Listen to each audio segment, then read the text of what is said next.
Hi everyone, welcome to Our Small Footprint. My name is Nyssa, and if you're new here, we are a family of 8 who live off-grid in Australia.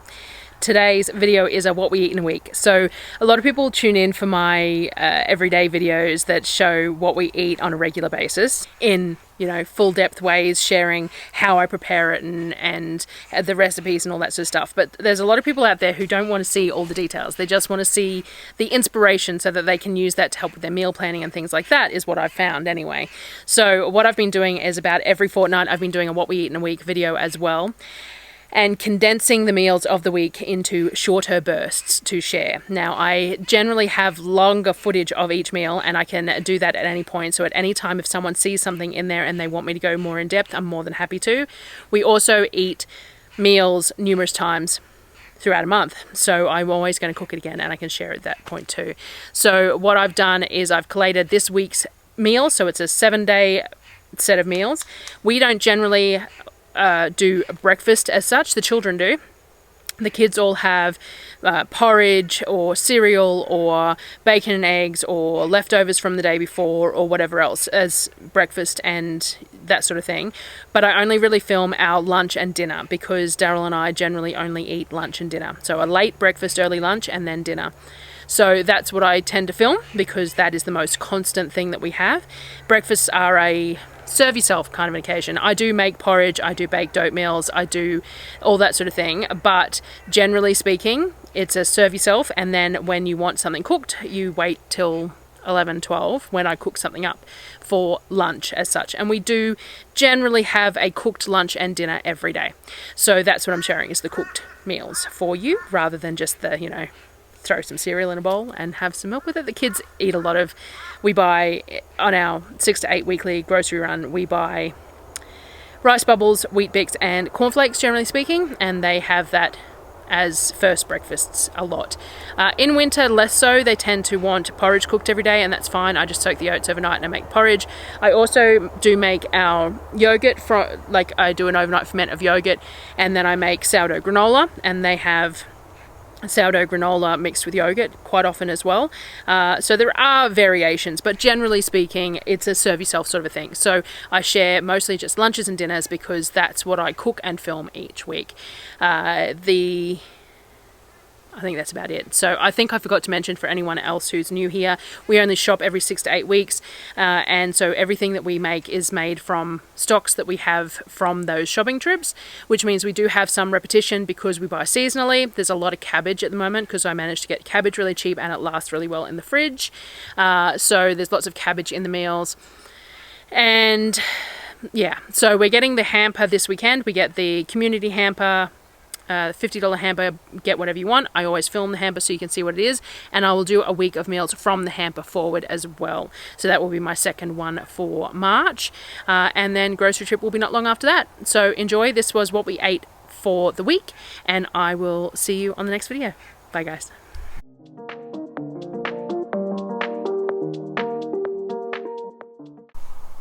Alrighty, so we started off this particular week having the first breakfast / lunch that we had was a Dutch baby pancake. Now, I like to make these Dutch baby pancakes whenever we have a surplus of eggs because they take 18 eggs. These are baked in a tray, which means that I don't have to stand at a stove, and they're very filling, high protein, and very dense. I liken them to a cooked custard, basically, a baked custard, and everyone really likes them. We have them with fruit on top or with syrups, or I think we had apple scrap syrup on this one. Sometimes some bacon, whatever we have available, and it's a really easy filling meal, and it uses up lots of eggs, which is wonderful. That day I also did some baking. I made lemon curd tea cake, and I did a whole choc orange flourless cake as well. I canned all my oranges that I got in season. I boiled them all and canned them in a puree to use to make this cake easily. So I've got jars of oranges to make these cakes, so I made that cake as well. And then for dinner we had the stir-fry noodles that we have regularly. So we use the noodles from Aldi. These are pre-cooked, pre-made noodles. I can make noodles from scratch. I don't very often because it requires a fair bit of time, and the ones from Aldi are really good. So so it's cabbage, carrot, some marinated chicken thighs and the noodles, and I use the Recipe 10 Eats Chinese stir-fry sauce, I think she calls it, which is a mix of oyster sauce, sesame oil, some Shaoxing wine, a bit of water, corn flour, and soy sauce. Did I say that? That sounds about right. But if you just do Recipe 10 Eats Chinese stir-fry sauce, it comes up pretty easily. The next day we did focaccia. So my focaccia I do overnight, so I would have started this yesterday and then pulled it out today to bake. I'm having problems with leaving things out overnight to proof because we have an inundation of bush rats at the moment. So at the moment I'm mostly proofing it overnight in the fridge, and then I have to pull it out first thing in the morning and put it in the trays, and then it'll do its second proof on the bench until it gets nice and bubbly. So once it's really bubbly, then I put it on the then I dimple it all and I bake it. We like to serve this with a variety of things, but we really enjoy dipping it into an olive oil mix. So we do grated garlic, a bit of balsamic vinegar, some rosemary and some olive oil, and let it infuse a little bit, and then we dip the bread in that and eat it like that. We do slice it for sandwiches as well, and a variety of other bits and pieces, but we do really enjoy fresh baked focaccia just with the olive oil dip, sometimes dipping it in the everything but the bagel afterwards, or some sort of a dukkha. It's really nice as well. And for dinner we had lasagna soup. So one of those things I was talking about, how we have excesses depending on what's in season. We got a lot of zucchini really cheap, 70 cents a kilo it was. And so I still have quite a few big zucchinis, and they're really big ones, in the fridge. So I grated one up to use in what I refer to as our lasagna soup. So basically it is a thinner bolognese. It's less meat in it and more vegetables, more tomato-based sauce and more stock, so that it's more liquidy. And then I cook the pasta in it. So I used huge amounts of zucchini because we had it, and zucchini works well in this dish. Cooked it all off with a 1.2 kilo pack of the bolognese that we had in the freezer, which has mince, pearl barley, vegetables, tomato, pasta sauce, all that sort of stuff in it. Then added liquid as needed, and I had sourdough pasta that I had fermented and rolled out to use. I'm pretty sure this came out of the freezer. I'd made it a few days ago and it was frozen. So then I break up the pasta into the lasagna soup, and when it's in the soup it cooks the pasta in there, which thickens the soup, and it ends up this really thick, luscious, really rich tomato bolognese soup. We call it lasagna soup. I did originally get the recipe from somewhere, Carlsbad Cravings or something I think, but I rarely make it from scratch anymore, and I rarely do it to recipe. I tend to just create it as I go with whatever I have on hand, and then cook the pasta in it, and it's just really good. If you use dried pasta, you have to be careful about the quantity. You need more liquid because it tends to be more of a pasta bake than a soup, but with homemade pasta it ends up nice and soupy, which works well. The next day, one of the boys, I think it was Kavik, had been going through my recipe books, and I have one of the quirky cooking recipe books that has the bacon and egg cups in it. So he requested those for breakfast, so that's fine. I made those I used some ham because there happened to be ham in the fridge, and the bacon that we bought was economy bacon, which doesn't have those nice long rashes. It's all in pieces, so I thought the ham would work quite well. I'd probably use 2 pieces of ham rather than 1 next time, because we did have some breakthroughs of it. So basically just put pieces of ham in the muffin tray, cracked an egg into each one, a bit of salt and pepper, and then baked it. Served it up with, they had some wraps. They also had some leftover lasagna soup from the night before, and a couple of other things, but mostly they just had the eggs with the wraps and things like that, and they enjoyed eating that. So they all very much enjoyed those cups. They'll probably request me to make them again for them, which is fine. They're fairly simple, and when we have an abundance of eggs, it's a good use of them. For dinner that night, the other thing that was requested, I think Orpheus requested it because he has been requesting it a lot lately, was our chicken pesto pasta. So it's on rotation a lot at the moment, and it is basically the Jamie Oliver's wonky summer pasta, but not. It's close. So we mixed up egg yolks with some olive oil and some pesto in a bowl. I use a bit of cowboy candy to add a little bit more flavor, and some nutritional yeast if we've got it, but I'm actually out at the moment. And you stir them all up into a bowl, and then you cook your pasta off. And when you put your hot pasta into the sauce, then it cooks the eggs off in the sauce. So that's the idea anyway. And then it ends up this really silky, creamy sauce, and you can add some more of your pasta water to it if it ends up too thick, if you want it to loosen up a little bit. And we add chicken to it. Sometimes we add vegetables. It depends what we have. We really like it with spinach, but we've got no spinach in the garden at the moment. So sometimes it has more green in it, sometimes it doesn't. It just really depends on what we have available. But the kids really enjoy that pasta, and it's being asked for a lot at the moment, so that's what we had. The next day for lunch, we had some marinated chicken flatbreads. So I'm still working my way through the bone-in, skin-on chicken thighs that I bought from the butcher for $4 a kilo. They came in 2-kilo bags, so I've been defrosting a 2-kilo bag at a time. So I deboned, deskinned those and marinated them to fry them up. Then we made flatbreads, and we've still got plenty of cabbage, so we had it with cabbage and mayo, like a coleslaw type thing, in the flatbreads for lunch that day. Nice and simple, very much a fallback meal, and we thoroughly enjoy it. For dinner, we did a smoked pork roast. So I buy 2 to 4 of these pork roasts every shopping trip. Had one left in the fridge, so I pulled it out and I took the rind off to cook over potatoes, but we didn't have any suitable potatoes sorted then. I had to get some more later, but I kept the rind to do that another day. Then I took a chunk of the roast off and I covered it in our homemade fermented mustard, and then used a sweet rub over the top, which is the standard sweet rub that I always use. It had some brown sugar, some onion powder, mustard powder, garlic powder, smoked paprika, salt, pepper, that sort of thing. And I covered the mustard crusted roast with the dry rub as well, and then put it in the smoker. So it'll go in the smoker. It'll take 4 or 5 hours to smoke to 72, 73 internal temperature, and then it'll be ready to come back out. So we don't do these pork roasts very often because this is probably a 2.5-3 kilo piece of meat, and it will be mostly gone in a single meal. There'll be a bit of leftovers, but not a huge amount, because it's a roast, and that's sort of what happens when you make roasts. So we don't do it very often, but we try and do it at least once every shopping trip because we really, really enjoy the pork cooked that way. So I had to get that started fairly early in the day for dinner. So while that was in the oven, I also did some pastry up. So I do a standard pastry.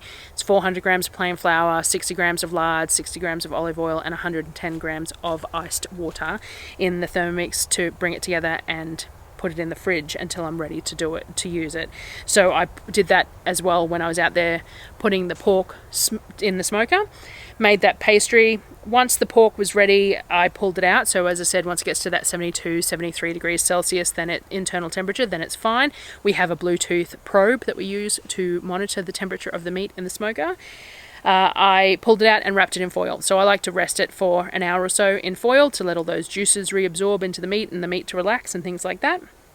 And then while that was doing it, because it's a long-winded kind of a day, I also made apple tarts. So I used that pastry that I had mixed up earlier. I used a jar of my canned apple pie filling, which I don't thicken. When I can my apple pie filling, I do it as is, and I thicken it if I need to thicken it when I pull it out of the can. So it's unthickened stewed apples, basically. And then I made 2 of the rustic apple pies for dessert as well. This is the pork when it was sliced. I don't appear to have filmed the actual meal that I served, just the slicing of the pork. So we served it with mashed potato and steamed veg and gravy. Just a standard roast pork meal, normal sort of a thing there. And then we had the apple pies for dessert as well. The next day I did sushi bowls for lunch. This isn't something that we've done very often. We all really like sushi, but I don't roll it very often. It's a lot of effort to roll, and I don't have any nori at the moment at all. So what I decided to do was try doing sushi bowls. So I cooked the sushi rice in the Thermomix, which is really simple. And once it was done, I spread it out and poured over the seasonings, the rice wine vinegar and the mirin and the bit of sugar dissolved, and then poured over the rice and folded through and let that sit for a little bit. And then I made teriyaki sauce in the Thermomix as well. So I made the rice, seasoned the rice, put it aside, and then put all the ingredients for the teriyaki sauce into the Thermix to cook while I did the other stuff. While that teriyaki sauce was cooking, and it takes about 20 minutes because it's a sauce that needs to thicken up, I did the chicken thighs. So this was another bag of the bone-in, skin-on chicken thighs. So I deboned them, deskinned them, and all the rest of it, and then cooked them off in the cast iron to get a bit of a crisp on them, nice small pieces. Once it was cooked off, once the teriyaki sauce was done, I poured a bit of the teriyaki sauce into the pan and coated the chicken. Now, I had run out of corn flour and used a bit of tapioca and forgotten that tapioca, when you put it on heat, tends to go a little bit like candy. So the sauce really thickened and caramelized around the chicken, which is fine, but it was very sticky, very Chinese shop-esque, sticky, sweet chicken. It tasted perfect though. So then I served it over the sushi rice with shredded cabbage, which we're still getting through the cabbage, matchsticked carrot and cucumber. We didn't have any cucumber left, and that was something that I did actually request Darryl got in town, so we can add, you know, like $2 onto the grocery budget there for the cucumber that I requested specifically for this meal. But yeah, so matchsticked cucumber and carrot with cabbage and the chicken and the rice. And it was very tasty, and I'm happy to eat that in a bowl regularly. So even if I buy some nori to do some rolled up ones, I'm happy to eat it in a bowl as is, and it's a lot simpler to serve everyone a bowl of it than to roll up enough sushi for everyone. Because I'm the one who rolls it all, so, you know. And then for dinner that night, we had pizza. It had been requested, I think Kavik might have requested dinner. It is the boys who tend to request dinner more often than not. And I have showed part of this clip in a previous video because we used the mushrooms that I had canned on Darryl's pizza to try out. So we used some of the leftover teriyaki chicken, our normal corn, the pineapple that I've canned, homemade pizza sauce. Darryl had anchovies and the marinated mushrooms. I had cheese on mine, just a standard salami, all that sort of stuff on the pizza as per normal, and cooked them off in the pizza box on top of the barbecue that we've been using, the Baker Stone one. There is a review of it in the channel, but I have come to like it more and more the more I use it. So we use the Baker Stone to cook the pizzas off as well, and we cook everyone a single pizza, and then they, whatever they don't eat, they put in the fridge, and that is their breakfast the next day. So that works out quite well. They eat the cold pizza for breakfast. So next day, what do? We did okonomiyaki for breakfast. So again, we still have cabbage that we're working through. We had more of the leftover teriyaki chicken, so I decided that we would do okonomiyaki. So it is basically a cabbage pancake. It is flour and water and eggs and soy sauce mixed through cabbage until it gets the right consistency and fried off in a pan. There is some other Japanese style ingredients that can go in it, some flavorings. I want to say dashi, but I'm not sure if that's correct, so don't quote me on that one. But we don't have any of that, and I don't buy it as anything out of the ordinary because we like it as is anyway. So we cooked them up and we served them with the leftover teriyaki chicken on top, and homemade mayo, and then some of the ABC sauce, or kakapmani, however it's pronounced. I think I screw it up every time I say it. Which is a sweet dark soy sauce, which is over the top as well. There is a specific sauce that you are supposed to use with okonomiyaki, but it has a very similar flavour to the ABC sauce, and we are happy just to go with that. You can see that Darryl used a whole bunch of mushrooms on the top of his as well, and I can tell that these jars are not going to be lasting very long because he is really enjoying them, which is great. But it's nice to have found a way that he likes to eat them, but he is going through them fairly quickly. For dinner that night, we did green chicken curry. So again, using up vegetables that I've still got zucchini that I'm working through. So we don't have any other green vegetables other than frozen ones. So zucchini was going to be it tonight with the green chicken curry, which is fine. It was huge amounts of zucchini, but zucchini cooks down, and hey, it's a green curry. It's just making it look even greener. So I made standard green chicken curry. I did coconut rice, which I do the absorption method, which is just a tin of coconut cream and water up to the first knuckle above the rice, and a sprinkle of coconut sugar. I turn it on to bring it to a boil, then turn it down to a simmer for 10 or 15 minutes, and then fluff it, and it's done. Then I did the green curry, so it's curry paste cooked off for a bit, then a bit of coconut milk, chicken, fish sauce, and a sprinkle of sugar, and then all the zucchini cooked down. A very simple meal that everyone really enjoys, so long as I remember to tone down the heat. The first time I cooked it, everyone complained. So I do half the amount of curry paste now than I did when I first started making it, but everyone really enjoys it now that I've, you know, gotten rid of that heat a little bit. Then the next day was the day that we had visitors. So this is the last day of the week. This is day 7. I had made focaccia dough the day before so that I could cook it up for when the visitors came. So I made a double batch of focaccias, and I put some slices of the elephant garlic in the focaccia before it was cooked, as well as some fresh rosemary sprinkled over and flaked salt, so that it would all cook up nicely with those flavors. So we had that for lunch. I also heated up the rice and the curry leftovers. So I obviously didn't film any of this, but what I tend to do with the chicken curry and rice leftovers is I'll put it in a pan the next day. So I store it all together, the rice and the leftover curry together in the fridge. And then the next day I pour it into a pan. I add some chicken stock paste, which I make in the Thermomix, some water and another can of coconut cream, and then I heat it through. And it ends up being a green chicken curry risotto. That's what I refer to it as anyway. It's this thick, creamy chicken curry risotto type dish that you eat with a spoon, and it's really, really tasty. So it also goes further that way. So you've got leftovers and you're extending those leftovers even further when you reheat them. So I heated that up and served that up as well. The kids had it with their bread, and then the focaccia that they had it with. And even the kids, some of them were putting it on the bread as a bit of a sandwich, which I thought was kind of gross, but you know, each to their own. So we had the leftover risotto reheated, leftover chicken curry reheated to a bit like a risotto with the focaccia. Dinner that night, I did the kids separately because the visitors hadn't left yet. So I gave the kids dinner at their normal time so they could do the showers and everything and get ready for nighttime, especially because we got that shower tent at the moment rather than a bathroom. So I reheated some soup off the pantry, which is what they really like. So this is the pork soup, which has the tomatoes and the pork and the vegetables and stuff in it, a jar of the pork soup and a jar of just the straight vegetable soup, and then a little bit of extra water went in there too, and a bit of salt, because I don't salt the soups when I make them. And then they really like it with the macaroni elbow pasta, so I brought it up to a boil, put the macaroni pasta into the soup, and then once the pasta is cooked, served that up. And there was a few chunks of leftover focaccia as well that they had for dinner. So they had the pasta soup, pork pasta soup, I don't know what you call it, but they really enjoy it. They do it all the time, and in winter it's very much a standard meal for evenings with leftover bread.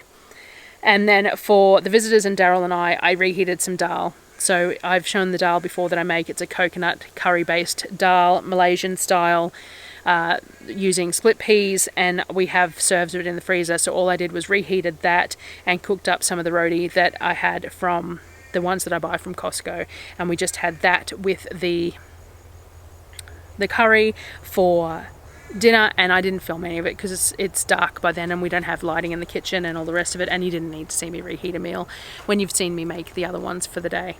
So that was it for the 7-day period. That is what we had for meals over those 7 days. We are still using up cabbage and zucchini. We've still got some of that in the fridge to get through, and we very much eat what we have in abundance at a time. The other part of that pork roast that we had, I turned into mince, so I've frozen the other half of that pork roast that was there in 2 different batches, and they will be 2 different meals throughout the rest of the month. One, I think I'm making some sausage rolls, and the other one, pork buns was requested, so steamed pork buns is what I'll make with some of the mince. I mix a hoisin sort of sauce up, cook the mince off, and then I make the buns out of that. I'll show that later when I make it during the rest of the month. So those pork minces are in the freezer for future meals, and we've still got some chicken left, and we've got the beef to make the birria that I am waiting on my new chilies to arrive, and we've got a silver side in the fridge as well. So we've got plenty to go through. I did a bit of an inventory of that before, so that I knew what we had left for the rest of the month. But yeah, so that was a week's worth of meals. So any questions about any of them, feel free to ask, and eventually the website will have all the recipes on it. But it is slow going getting them up there. So, one day. Thank you for joining me again for another video, and I will see you next time. Bye, guys.